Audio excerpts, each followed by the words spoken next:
Okey, Assalamualaikum warahmatullahi wabarakatuh. Jadi hari ni kita akan sambung lagi bab 6 kita. Okey, kali ini cikgu terus sambung daripada subtopik 6.1 tu. Okey, jadi hari ini kita akan belajar tentang kekuatan tulang yang padat dan tulang yang berongga.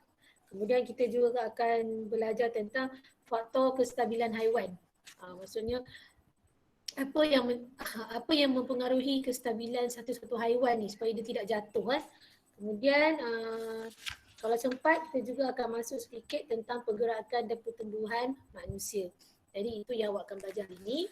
Okey, kita mulakan dengan perbandingan kekuatan tulang yang padat dan tulang yang berongga terlebih dahulu. Okey. Dekat darat ni memang kita ada banyak contoh haiwan-haiwan yang besar. Okay, besar, padat dan kuat. Contoh gajah lah. Contoh gajah. Kemudian kita juga ada badak sumbu. Kita juga ada kemudian kita juga ada banyak lagi contoh-contoh haiwan yang besar dan berat. Abang. Hai kakak.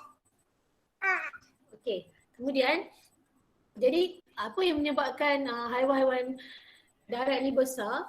Apa yang menyebabkan haiwan-haiwan ini menjadi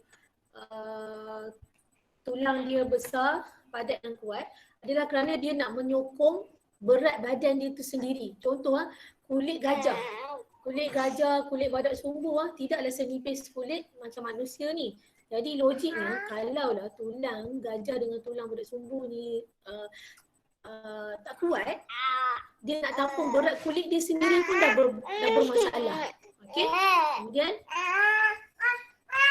untuk burung pula, contohnya untuk burung Abang. Burung pula dia ada tulang yang berongga. Okey, kenapa tulang dia berongga? Supaya dia nak terbang lah. Jadi sebenarnya tulang berongga ni setelah dibuat beberapa kajian ada beberapa kelebihan iaitu kuat dan ringan. Okay.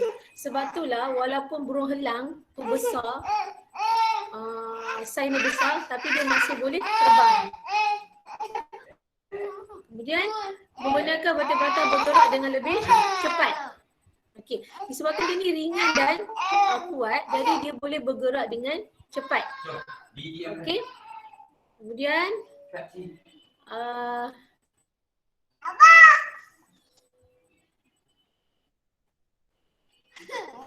kemudian dia disebabkan dia ni tulang, jadi dia sama juga macam manusia. Kalau kita nak kuatkan tulang, kita kena minum susu kan? Kita kena susu dan fosforus kan? Kita kena minum susu sebab dalam susu ada kalsium dan fosforus. Jadi sama juga macam tulang pada burung ni, untuk menjadikan dia ni kuat walaupun dia berongga, jadi dia perlukan kalsium dan fosforus yang kurang sikit sebab rongga ni, sebab kosong ni. Rongga ni maksudnya ada ruang udara di dalam dia lah. Ada lubang-lubang kosong dan berisi udara di dalam dia. Okey. Sorry lah korang, cikgu. Anak cikgu tadi hilang point dalam kepala. Sorry. Okey, jadi kita ulang. Tulang burung, okey, walaupun dia ringan tapi dia masih boleh menerbangkan diri dia tu kerana ada 3 ciri-ciri ni. Ciri yang pertama, ringan dan kuat. Kenapa dia ringan? Sebab dalam dia ada rongga. Walaupun dia ringan tapi dia kuat. Maksudnya walaupun burung helang tu besar, saiznya besar sampai boleh mencuri, sampai boleh menangkap seekor ayam, maksudnya dia kuat kan? Tapi macam mana dia masih boleh terbang? Okey, kerana tulang dia tu berongga. Maksudnya dalam tulang dia ada ruang udara. Jadi ruang-ruang udara di dalam tulang burung ni menyebabkan dia jadi ringan lah. Berbanding dengan tulang kita yang tak ada ruang udara ni, tulang kita lebih berat daripada tulang burung tadi. Walaupun kita mempunyai jisim berat badan yang sama. Okey, kemudian tulang berongga ni juga membenarkan vertebrata bergerak dengan lebih cepat. Okey, kenapa? Kenapa boleh bergerak dengan lebih cepat? Sebab dia ringan. Burung, bila dia nak terbang, dia kena kepakkan sayap kan? Bayangkan kalau sayap dia ni, tulang dia padat. Awak rasa dia boleh ke nak kepakkan tulang dia tu dengan cepat? Tak boleh. Silap hari bulan dia terbang, baru berapa meter dia akan jatuh sebab dia susah nak gerakkan dia punya sayap yang berat. Jadi tidak berlaku kerana Tuhan dah jadikan dia ni mempunyai tulang yang berongga, tulang yang di dalamnya ada udara, tulang yang menyebabkan ruang udara ni menyebabkan tulang dia jadi ringan. Jadi bila dia ringan, maka dia boleh bergerak dengan cepat. Kemudian disebabkan tulang dia ni berongga, ada ruang-ruang udara, maka dia tak perlukan kalsium dan fosforus yang begitu banyak berbanding dengan kita. Kita nak kuatkan tulang mestilah minum susu kan, sebab ada kalsium dan fosforus yang banyak dalam susu. Tapi untuk burung, dia tak perlukan kalsium dengan fosforus yang banyak ni sebab tulang dia kan berongga, tulang dia kan kosong. Jadi bila tulang dia kosong, buat apa nak banyak-banyak? Jadi tiga ciri ni menyebabkanlah tiga ciri ni memberi kelebihan lah, memberi kelebihan kepada burung. Okey. Jadi sebenarnya ada satu eksperimen yang boleh dilakukan di rumah ataupun di sekolah. Okey. Caranya adalah kita gulung 4 silinder yang berongga. Maksudnya mana cikgu punya contoh tadi?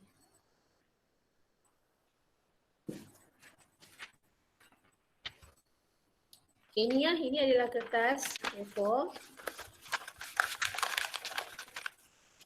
Okay. Kertas A4 yang digulung kosong dalam dia, ini adalah contoh silinder yang berongga. Tapi kalau nak buat silinder padat, kita hanya perlu gulung dia rapat-rapat. Bila kita gulung dia rapat-rapat, jadi sekarang dia telah pun menjadi silinder yang padat. Tapi cikgu ni tak tahu padat Patut kena padat lagi ni. Kena gulung banyak lagi kertas supaya jadi padat. Jadi kemudian kita uji. Kita letakkan bentuk kotak dan kita letak buku teks di atas ni. Okey, kita tengok. Buku teks dekat atas ni. Siapa yang antara model A dengan B ni, siapa yang boleh tampung berat buku teks yang lebih banyak. Itulah. Jadi boleh cuba sendiri di rumah dan cikgu pun telah buat dengan kakak dan abang awak tahun lepas dan memang terbukti silinder berongga ni memang lebih kuat daripada silinder yang padat. Okey, insya-Allah nanti buka sekolah ataupun minggu depan cikgu cuba sediakan bahan-bahan ni dan mungkin kita boleh buat sama-sama lah. Okey, kita boleh buat sama-sama untuk buat eksperimen menguji kekuatan silinder berongga dan silinder yang padat. Okey, jadi cikgu kongsikan dulu keputusan eksperimen ni. Memang kita akan dapat silinder berongga, ada ruang udara ni dia boleh tampung lebih banyak buku teks. Membuktikan bahawa dia ni memang kuat lah. Okey. Tetapi ada satu soalan lah ada satu soalan orang tanya. Cikgu, kalau macam tu maksudnya berat tulang burung lebih kuat daripada tulang gajah lah. Ada orang tanya kan. Okey, sebenarnya eksperimen ni nak membuktikan saja kuat tulang berongga ni kuat, tapi tidaklah menafikan kekuatan tulang padat. Tidak menafikan kekuatan tulang padat. Kalau katakanlah gajah mempunyai tulang yang berongga, awak rasa dia akan selamat ke? Tak boleh sebab berat badan gajah tu sendiri adalah besar. Berat dia adalah besar lah. Maksudnya dia memerlukan struktur tulang yang padat. Burung telah pun disesuaikan, kita dah belajar sebelum ni. Tulang badan dia sendiri pun telah terubah sesuai supaya otot yang melekat tidak banyak. Sebab itulah kalau kita makan daging ayam, kita bandingkan dengan kita makan daging burung puyuh. Daging ayam memang kuantiti dia banyak kan? Jadi tulangnya mestilah tulang yang padat sesuai dengan keadaan dia untuk menampung berat badan dia dan dia tu memang tak boleh terbang pun. Sesuai.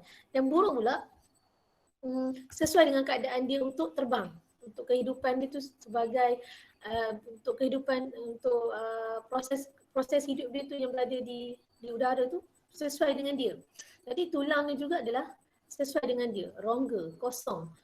Dan otak dia juga tidaklah banyak, sesuai lah. Kalau tulang dia rongga, kosong pun, tapi kalau isi dia terlalu banyak, otak dia terlalu banyak pun, mungkin dah akan jadi kesukaran jugalah untuk dia terbang.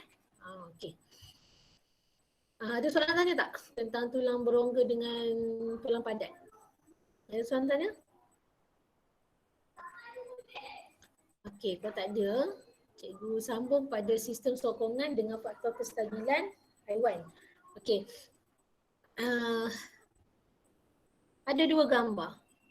Ada zebra, ada buaya. Ada soalan tanya. Haiwan yang manakah lebih stabil?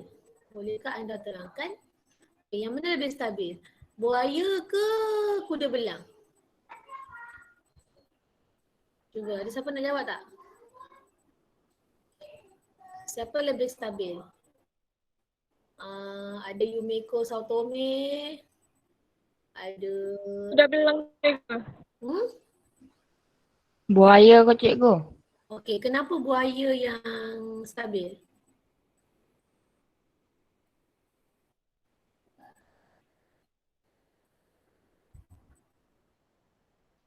Kenapa buaya stabil?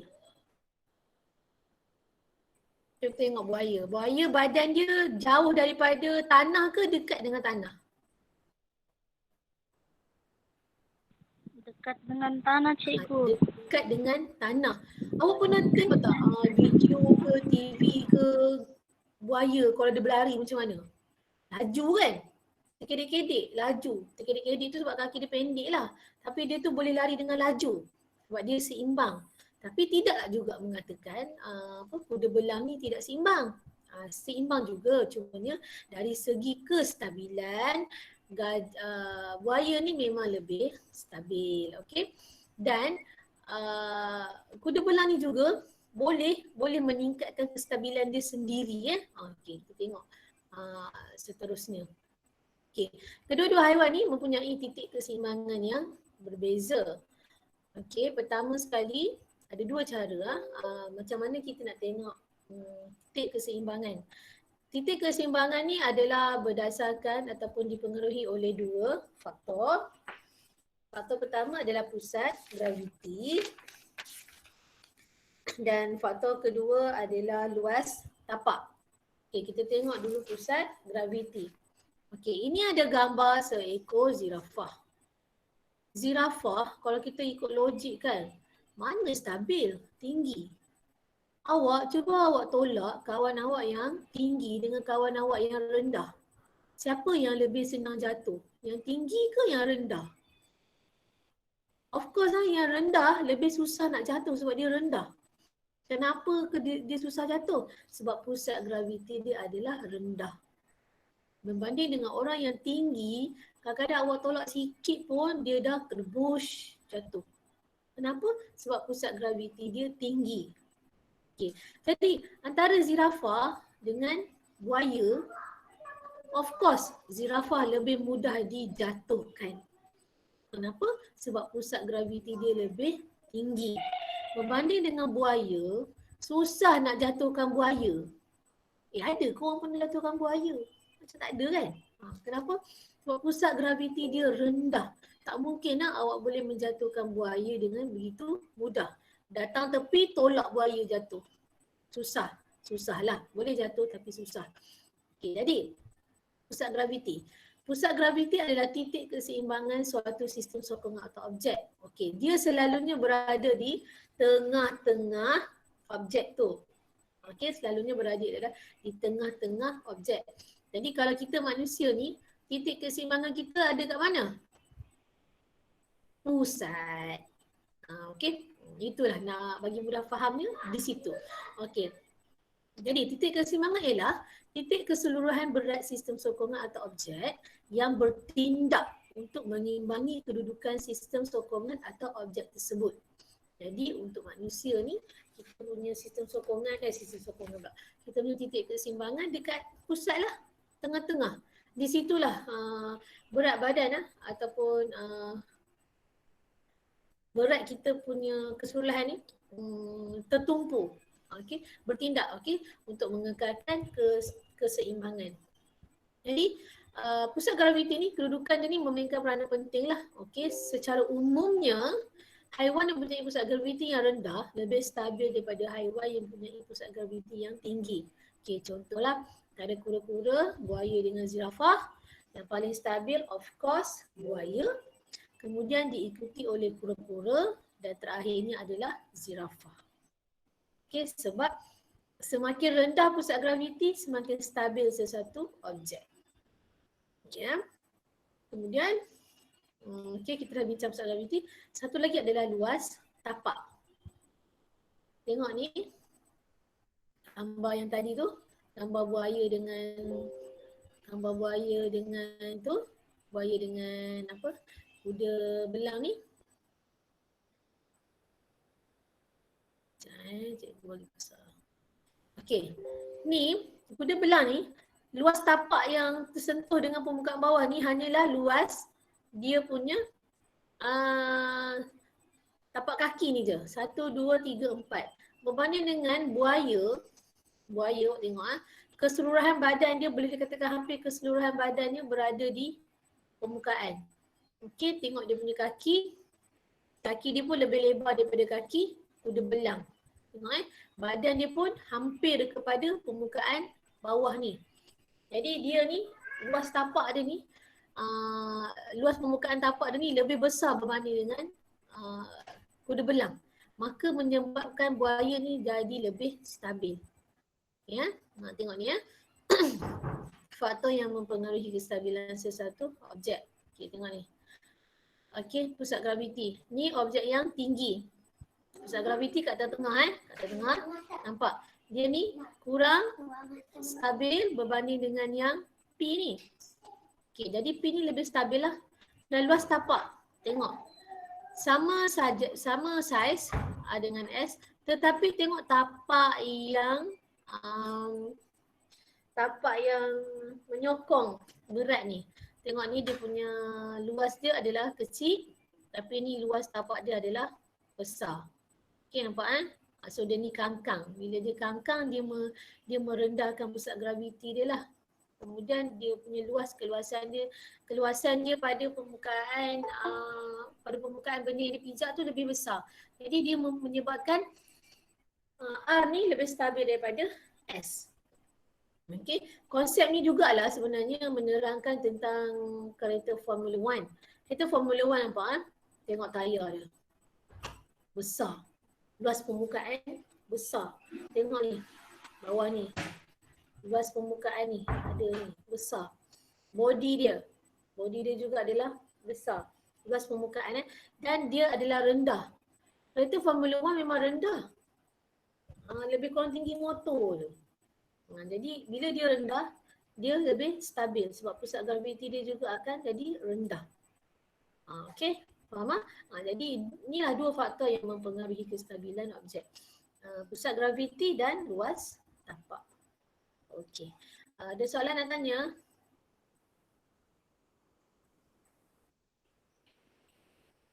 Okey, kalau tak ada. Jadi apa yang boleh dilakukan untuk membantu haiwan-haiwan yang kurang stabil ni? Okey, tadi kita tengok pertama adalah zirafah.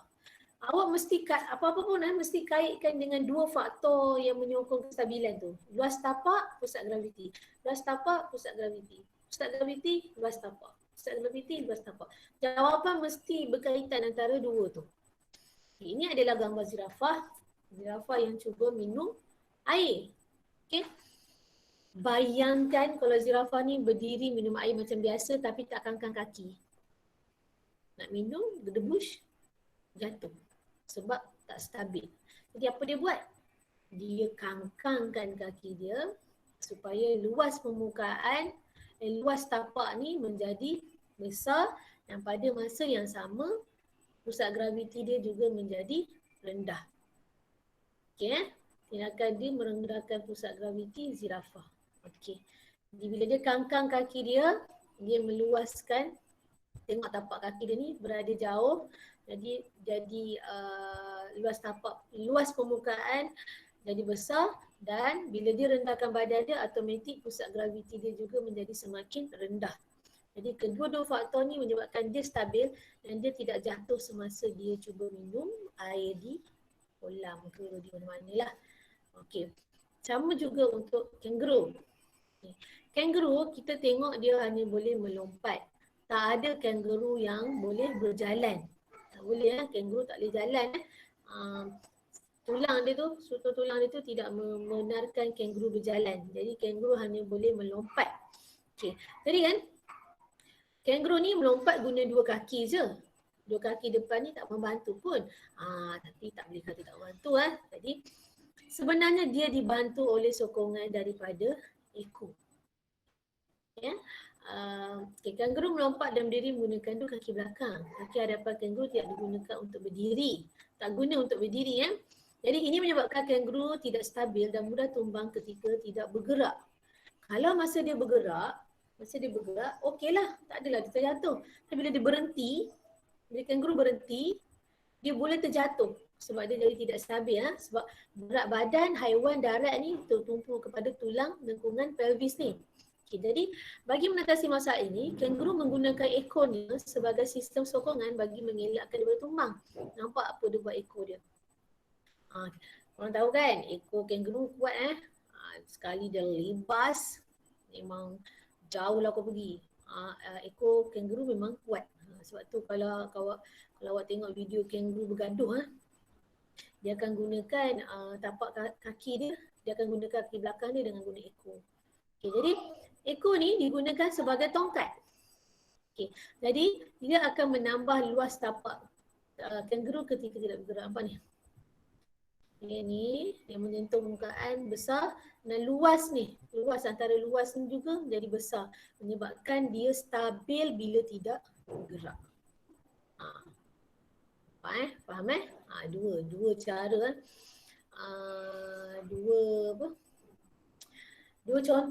dua contoh haiwan yang boleh dikaitkan dengan kestabilan. Yang apa yang dia buat? Apa pengubahsuaian yang dia buat? Apa tindakan yang dia buat supaya membantu dia ni lebih stabil? Terutamanya semasa tidak bergerak lah. Okey, ingat bila jawab soalan macam ni, ingat balik dua faktor yang mempengaruhi kestabilan. Jadi jawapan awak mesti berkaitan antara dua lah.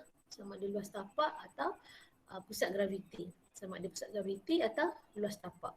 Mesti yang tu tak boleh jauh daripada dua point ni. Okey. Ada soalan nak tanya tak? Tak ada cikgu. Okey, tak ada. So macam mana? Kita nak stop sekarang ke atau nak sambung pergerakan dan pertumbuhan manusia? Kalau tak kita sambung. Macam mana? Nak teruskan? Banyak juga ni.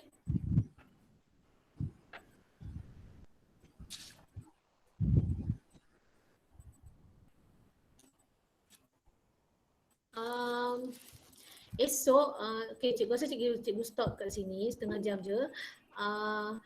Esok macam ni? Esok nak sambung kelas ke nak buat ulang kaji? Esok kita sambung kelas lah cikgu. Esok kita sambung kelas lah kan? Macam betul hari ni kan? Okay, jadi sekejap cikgu stop record dulu.